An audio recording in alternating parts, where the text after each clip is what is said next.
Hello again. This piece I call Melanin. She's got that honey brown skin that glistens in the summer, so radiant. She's got that glow that makes them want to know her. Behold her.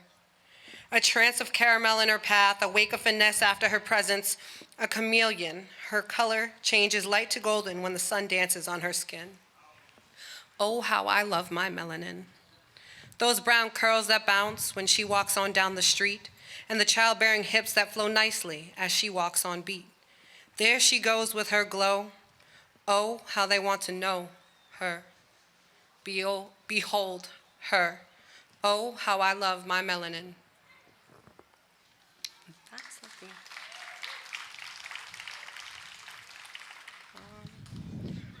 And then my next piece. My next piece is called I Can't Breathe, and it's basically a collection of things that have happened in the past to African American people and injustices. I can't breathe as I'm trying to find the words to understand why it's hard to be a black or brown man or take a stand. I can't breathe as I reach into my pocket to grab my bag of Skittles or understand why bullets will riddle the bodies of these young men, some under 10.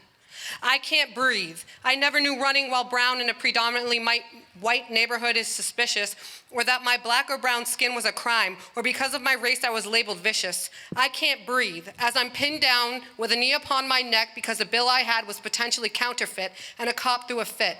As I call for my mother because my world turned black and I couldn't breathe. Imagining my son not coming home because he was guilty of having a brown skin tone, I can't breathe. Thinking about being a mother of a child and he or she not being protected because they feel a color when we are supposed to love one another, I can't breathe. Thinking about, oops, my bad.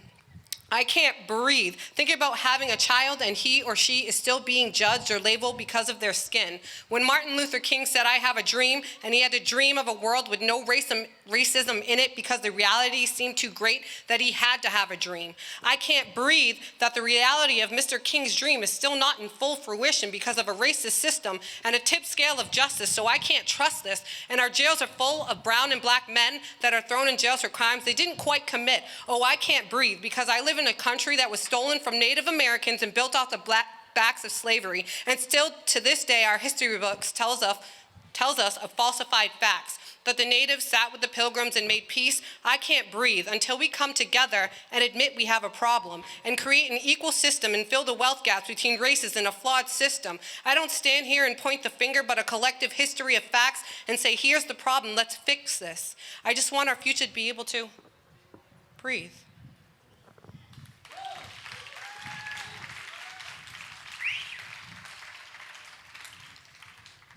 The last piece that I've written is kind of like just random thought. I had an experience, and I don't know about anybody, but this is definitely a trigger warning with mental health. It's not talked about enough, and this is just one of the experiences I had with mental health. This piece is called Insignificant. You never know how insignificant you are until you're sitting in an ER room waiting from an ambulance to be seen. Confined to a wheelchair and you cannot move because anxiety has paralyzed your whole body. Unable to speak and let them know that you have to use the bathroom or ask when you are up next after waiting 3 hours. Watching person after person be seen before you, even though they came in after. I am aware some things are more important than others, but watching bumps, abrasions, or a simple cough be taken before you hurts. I cried. Unable to speak, and all that I could do was express emotion through tears because my voice had not yet returned to my mouth and my limbs were still too stiff to walk.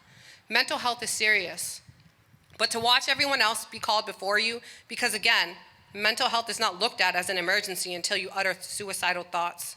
I was trapped in my head and no one could hear me, and my stressed body was unable to cooperate. Why did my anxiety not matter? Why was my illness worth 3 hours of waiting and everyone else, because, I was not physically seen or heard, my ailment at least, more important than me? I'm not being selfish, and I know a lot of people will judge me and say, well, there's other people are probably more ill than I because you can see their problem. But mental illness is only seen when someone exhibits erratic behavior or disturbing others. Then there are the quiet ones suffering from inside.